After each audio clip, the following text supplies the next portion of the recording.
It's John and Rachel, and we're jagging around today at the Kelly Strayhorn Theater. So we need to find out more about this amazing Pittsburgh staple. Hey! You're late, you jagoffs. Come on in.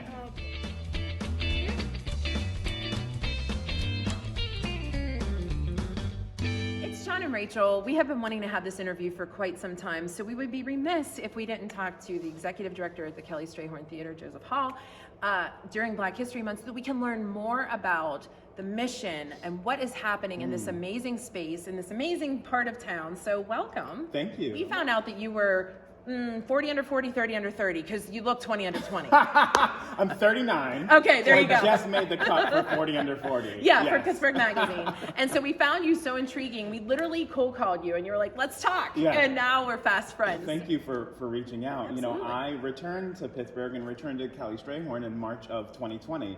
I had previously worked here from 2007 to 2014, so in Pittsburgh for 7 years, 5 of those years at Kelly Strayhorn Theater, and then moved to New York. And Kelly Strayhorn is really what brought me back to Pittsburgh. Okay. At the best time ever, March 2020. Hey, right, 2 I weeks was just before gonna say your pandemic. timing's Yeah, awful, there you right? go. So Yeah, talk there you go. about the history that Kelly Strayhorn brings to the Black community and the community in Western Pennsylvania in general, right? Yeah.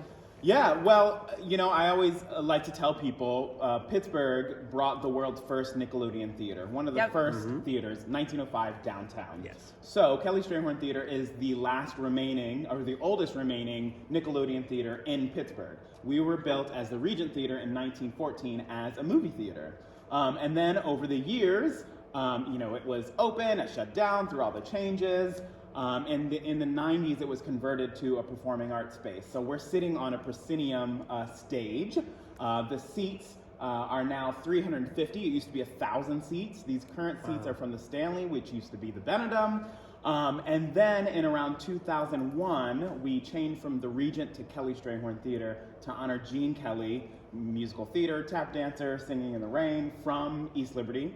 And Billy Strayhorn, jazz composer who worked with Duke Ellington, wrote Take the A Train. So Kelly Strayhorn Theater comes from that and comes from this long history of this space, this brick and mortar space, really being the center of community in East Liberty. The names linked to the Kelly Strayhorn part of it and the history. What's the pressure on you to deliver, right? No pressure. Well, you know, honestly, I don't necessarily feel pressure from the names. What I feel is an obligation or responsibility to the community. Okay. You know, to make this space as great as it can be for the audiences, for the artists, for staff, for all of us in this together. I feel that they would be extremely proud of what we're doing. So it's kind of cool that you're showing the used to be's, and in an area that, let's face it, East Liberty, nobody would have guessed this years ago, that this is where this would be.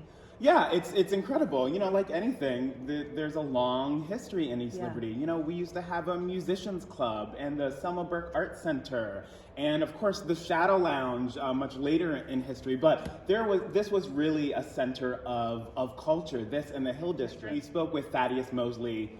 How old is he now? Like 95, sculptor in Pittsburgh, who said when he was coming up, he would always kind of traverse the Hill and East Liberty for his arts and culture. That's just what you did. And so I love to think about Kelly Strayhorn kind of in the midst of that and creating a bit of that still. Something that I love, that we don't have to be this standalone theater somewhere that is a destination, but we're really embedded within a community, within a neighborhood. It is walkable. Right. And if you don't live in this community, great, fine. Drive here, find your parking, right, good luck. and we'll welcome you as well. Right. But really, it is really embedded within inside of a community, and that's why we do feel partly so much responsibility to program this space in the ways that meet the needs of our community. You have so many different programming opportunities, right? There's a lot going on. Yeah. Yes, there's a whole lot going on. I love that about this theater, that really we have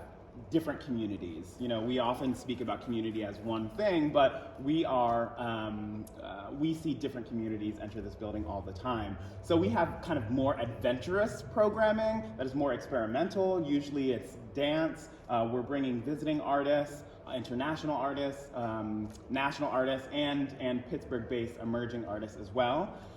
We have a dance education program at our other facility, KSD's Alloy Studios, just up the street, Penn and Negley.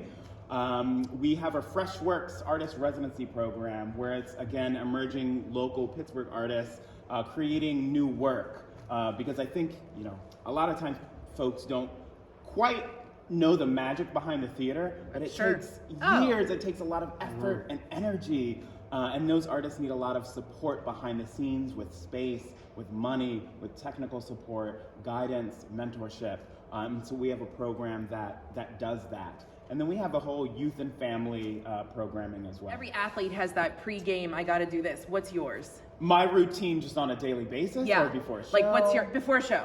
Okay, before a show, gosh, so I do these curtain speeches, really welcoming the audience. I like to think it's really setting our intentions for our time together. Okay. I'm inviting people in to experience the show together. Okay. So usually what I'm doing a few days before the show is writing the curtain speech.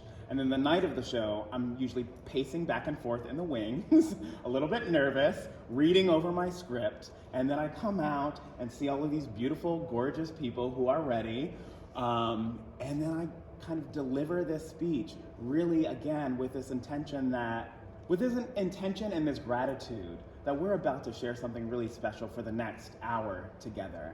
And this is how I would like you to kind of come on this journey. This is how I would like us all to kind of come on this journey together. And then let's talk about it afterward in the lobby. If every Yinzer wants to Yinzerize this, they'll say, I'm not crossing two bridges to get there, but you should. You should. Do it. And to know why they should, they can go find everything online. Where? Kelly-Strayhorn.org. Nice. Easy enough. Yeah. Nice. Follow on the socials. And he'll take you to lunch. Yeah. Sure. Joseph is we can go to He'll put a Margo. chair out. He'll put a chair out for Yes, you. there you All the go. things. Yes. Thank you so much You're for paying, the but time. well, We- yeah.